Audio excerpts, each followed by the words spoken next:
What is up, Hexarians? We're back with another Hexaria showcase, and this time I'm showcasing a new game mechanic. As you can see, my health is abnormally bigger for some reason, and I'm about to explain why. A new setting called Lone Wanderer mode has been added. When Lone Wanderer mode is turned on, you'll be kicked from your current party and party invites will not be allowed. And when you join a raid and do it solo, you get double turns and 1.5 times health. For people playing this game before this came out, this mode will be turned on by default, so you gotta turn it off if you want to play with a party. Lone Wanderer is intended for players who cannot find parties themselves, either through Roblox chat restrictions or they're not 13, so they can't access Discord. Do we even have a player base under 13?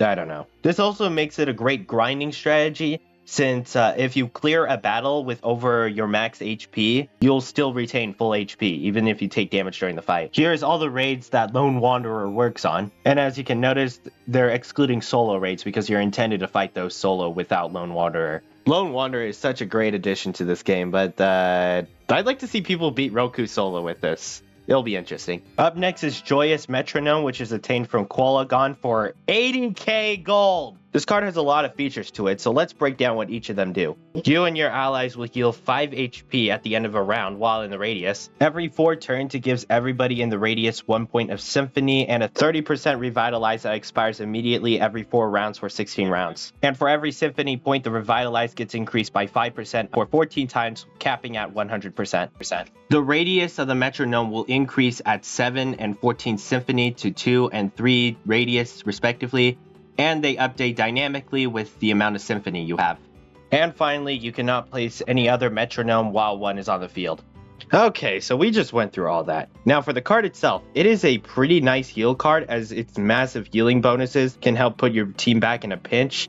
And since the Metronome is dynamic, you can stack Symphony while it's still active for it to change the effect. There's just one glaring issue with this card, and I think we all know what it is. Who in their right mind is spending 80k on this? And I know damn well Kip ain't changing the prices anytime soon. And it's also untradeable, so good luck grinding. Anyway, special thanks to Rap Gift Gato, aka Mr. Pro Gamer, for buying this card and showcasing it for us today. Your wallet sacrifice will not be forgotten. We got one more thing to cover before ending off this video, so let's go over it. And that is the summons rework. All summons will now have limited decks, but ally recursions will double in effect when used on them.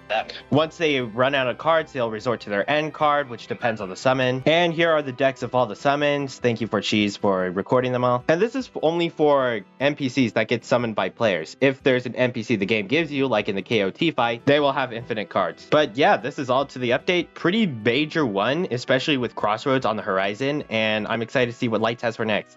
Anyway, that'll be all. Bye!